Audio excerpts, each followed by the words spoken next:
Okay, last time we set up a new user. So now we're going to go ahead and enter in our username and password, log in, and now we're going to create a portfolio or a building.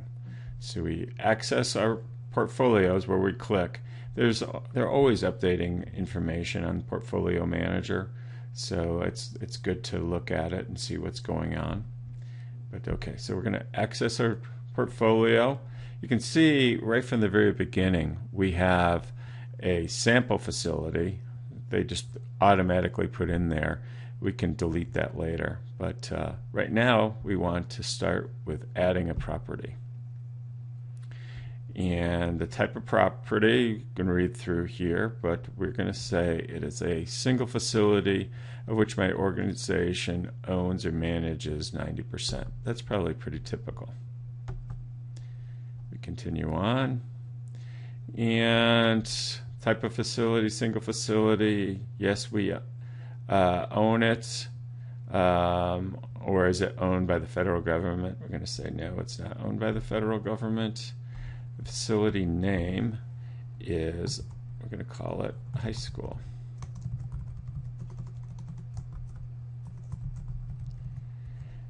Okay.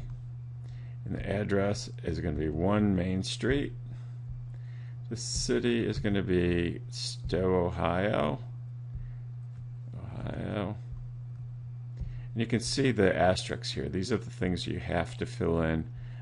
County, we don't have to fill that in, so we're not going to fill it in. Our zip code is 44224. Now this is a critical piece in that that's where they grab the weather data and weather adjust for you. You're built, this isn't so critical. We just need the date in there that's prior to the utility information. If our utility information starts in 2000, our year built can be anything before that. It doesn't really affect our rating. But you know, if you want to get close just for record purposes, we're going to say our building was built in 2000. Select an organization that owns it. Let's see, select a service provider. We're going to say there's none. That means that that's just us that's doing it, and then we save. So here's our building. It's high school. Now we have to put some information in, and we go to add space. Now what I'm going to use is some data that I'll look at this Excel sheet. This is just some a sample information. It gives me the size of the school, how many PCs, whether we cook. This is just some general information that you're going to need to fill out. I'm just showing you that this is the data that we're using. Here's the electric, and then we also have some gas data that we'll add. Note that on our gas data, we don't even have dollar amounts because the dollar amounts don't really affect our rating. It's really the units of energy. Not that it's bad to put dollar amounts in it because it's a good way to track it, but it doesn't affect your rating. Okay, so let's go back to our portfolio manager, enter the name of the space, and we're going to call this the school portion. Okay, select the space type. It's going to be a K-12 school. Effective date, that would be if it actually came in phases. Again, as long as this date here is before your utility dates, you're good. Now we have to fill out some data. The gross square footage of the building. If you look, we had 613,000 square feet. Is it normally operated on the weekends? We're going to say no. Some of this you can actually select a default value. My experience would say you're better off estimating and getting close with your own information than using the default values. Number of PCs. From our data, we had 130. Again, you're better off estimating what you have than using the default value. It doesn't have a huge influence on your rating, but it certainly has some. Number of walk-in refrigerators or freezers, we're going to say 2. Do we cook on the facilities? Yes, we do. Now, why that's important is that we're trying to compare our building to other similar buildings. If somebody else wasn't and you were, it wouldn't be a fair comparison. So that all kind of goes in their algorithm to give you your rating.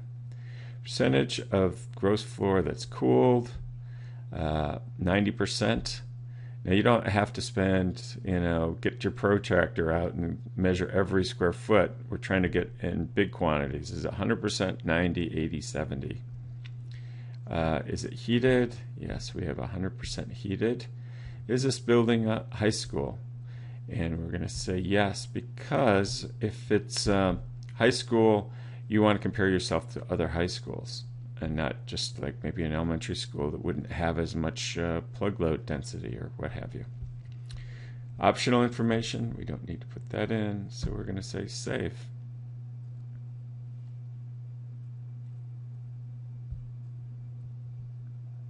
Save. Here we go. All right, so now we go down to our space, and you can see we have the school portion. Now let's add our computer data center space to it. And we're going to, name of this space is going to be computer data center. And so we look here, and data center. Continue. And our floor space is 4,300. That's really all we're looking for. Select the IT energy configuration present at the facility. Look at here. Do we have a UPS system? Because there's energy associated. We're going to say that we have a interruptible power supply, but it's just for the IT equipment only. It could be for other ancillary equipment, but we're going to say it's just our IT equipment.